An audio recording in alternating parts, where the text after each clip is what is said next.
કેમ છો ખેડૂત મિત્રો? તમે કહેશો મજામાં છો? તમે કહો રાજુભાઈ નવું હું ટાઇટલ લાવ્યા ઘઉંના બજાર ભાવ કેવા રહેશે આવનારા સમયમાં, તો બજાર ભાવ સુધારવા માટે શું કરવું જોવે એ આગળ સંપૂર્ણ માહિતી આપણે આપશું. ઘઉંના બજાર ભાવનું અઠવાડિયે આપણે એનાલિસિસ થોડું ઘણું કરતા રહીશું, જેથી તમારી માટે કાંઈ બેસ્ટમાં બેસ્ટ ઉપાય રહેતો રહે. આજના જે 2 દિવસના હું માવઠા પછીનો હરાજીમાં જાઉં છું, તો એના આધારે મને સુધારો લાગે છે. કેટલો સુધારો છે એના આધારે આવનારા સમયમાં જો આવતા અઠવાડિયે સુધારો થશે તો આપણે સમજવાનું કે આપણે ઘઉંમાં જે 50 રૂપિયાનો કદાચ સુધારો થઈ શકે. જે અત્યારે હાલની પરિસ્થિતિ છે, અત્યારે હાલની પરિસ્થિતિ હું પણ આગળ વાત કરશું.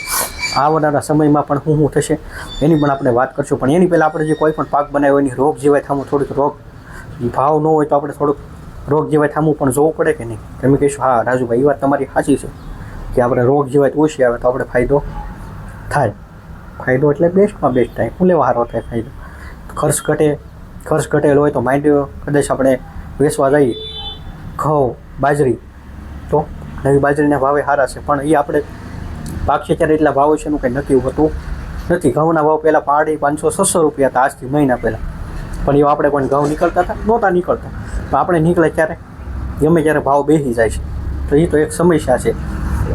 અને એની માટે આપણું સંગઠન એક બહુ મહત્ત્વનો મુદ્દો છે, પણ એમાં અત્યારે વધારે જઈશું તો તમને બધાને આવશે થોડો કંટાળો કે આ રાજુભાઈ ક્યાં રોજ કંઈકની કેસેટમાં. પણ એ કેસેટ જરૂરી છે. જરૂર એવી વસ્તુ રોજ કહેવાથી આપણે મગજમાં કંટાળો ન આવવો જોઈએ. તમે કહેશો નહીં, એ વાત તો તમારી વાત સાચી છે કે જાગૃત તો થવું પડશે તો જ થશે. નકર આ માવઠું જો 2 દિવસ પહેલાં આવીને વી ગયું છે, એ માવઠામાં નુકસાની ઘણી ગઈ છે. રેડી? હવે સરકાર વળતર આપે કે ન આપે આપણને તો ખબર નથી, પણ માવઠું શું છે ઘણાને સણામાં નુકસાન ગયું, ઘણાને ઘઉંમાં ગયું છે, ઘણાને ઘણા પાક છે, કોને પકવવાના દાણા હશે, ઘણા પાક છે એમાં પકવવાના દાણાથી લઈને. પણ અત્યારે તમે પાક બનાવ્યો તલ, મગ ને અડદ ને બાજરી, તલ મગ અડદ ઉપર વધારે ફોકસ દઈ એમાં લગાડો, જીવાત કંટ્રોલ થશે. રેડી? તમે કોઈ પણ પાક બનાવ્યો એમાં ઘણા આંબા એવો હોય, પહેલો મેં આંબા કર્યા છે. આંબામાં ફળ 2 ખેડૂ આંબામાં લગાડવા માટે લઈ ગયા પેપર કે કેરી બે ગઈ છે જીવાયથી કે ઘણી દવા નાખી હક લેતી નથી, તો એમાં પણ લગાડવા લઈ ગયા છે. એટલે ઘણી રીતે લઈએ. ઘણા દાડમમાં લગાડવા લઈ જાય, ઘણા દાડમની અંદર રીંગણી કરવી હોય તોય લગાડવા લઈ જાય છે. તો તમને એમ થાય કે આ તલ મગ અડદમાં ચાલતા છે? નહીં. આ 100 ને તમે જેટલા 50-60 જેટલા પાક આવતો હોય એમાં શાકભાજીથી લઈને કોઈ પણ મોલ હોય, કપાસ છે કે તમે કોઈ પણ મોલ બનાવો બધામાં પેપર લગાડી શકાય. સાઈડમાં તમને નમૂનો બતાવી શકે આ રીતની જીવાત છોટે છે.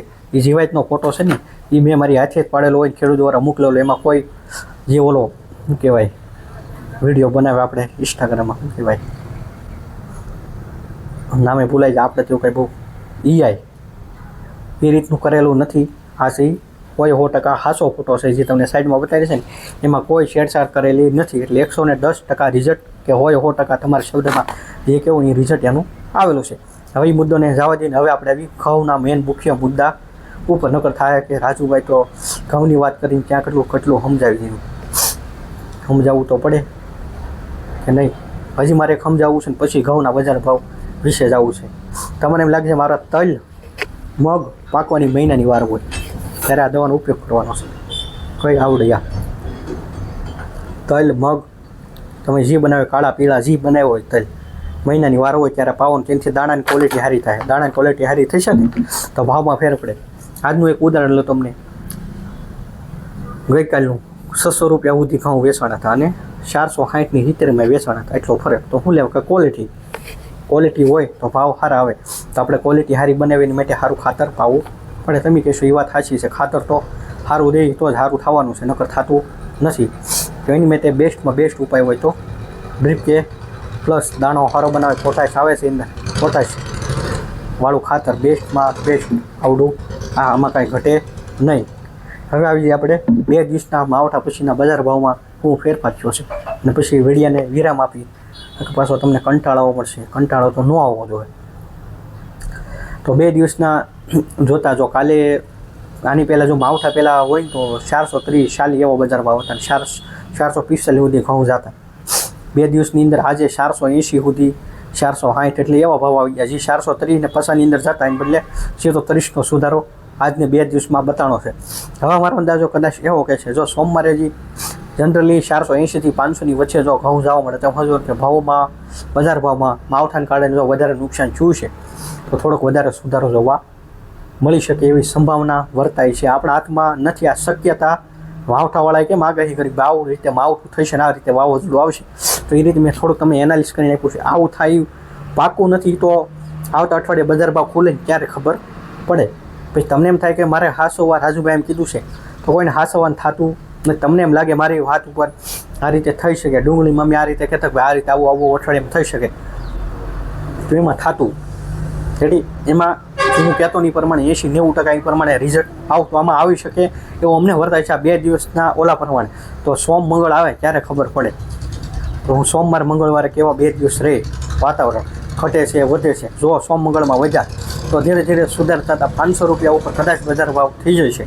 અત્યારે જે 450 કે 480 વચ્ચે જાય છે તો 500+ બજાર ભાવ જશે એવું અમારું અનુમાન થોડું ઘણું કહે છે. મેં કહે છે હવામાનવાળા આગાહી કરી અમે કહી રહ્યા છીએ તમને કે આવું થઈ શકે, થાય તે નોય થાય આપણા હાથમાં નથી. પણ નીચે મોબાઈલ નંબર આવશે એવું એ તમારો સાહેબ નથી કે રાજુભાઈ તમને શું લાગે છે. મને જે લાગતું હતું સોમ મંગળવારની હરાજી પ્રમાણે મેં તમને થોડું એનાલિસ આપ્યું છે. 2 દિવસમાં આવું થયું છે તો હવે આવતા સોમ મંગળમાં આવું થાય તો આવી રીતનું થઈ શકે. આખું મેં એનાલિસ તમને આપી દીધું છે. હવે તમારા મનમાં કોઈ પણ પ્રશ્ન કે ડાઉટ હોય કોમેન્ટ બોક્સમાં લખજો. પ્રશ્ન થાય તો વધારે, બાકી સારું લાગે કામ સારું લાગ્યું હોય તો એક લખી શકો છો. તમને જે સારું લાગ્યું શબ્દ રેડી સરસ ગુડ કે જે હોય. ચેનલમાં પહેલાં હોય તો સબસ્ક્રાઈબનું બટન દબાવીને આપણે છેલ્લે કહી દઈએ. છેલ્લે કેટલા સુધી જોવે છે નવા સબસ્ક્રાઈબર કોઈક આવશે. પહેલાં તો બધા કહેતો આપણે છેલ્લે કહીએ.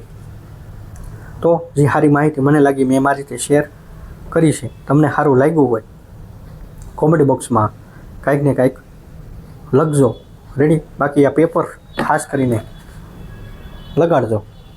પહેલાંય કીધું હતું ને અત્યારે છેલ્લે કહું છું. શું લેવા કે આનાથી તમારો ખર્ચ ઘટે. ખર્ચ ઘટશે તો આપણને ફાયદો થશે કે નહીં થાય?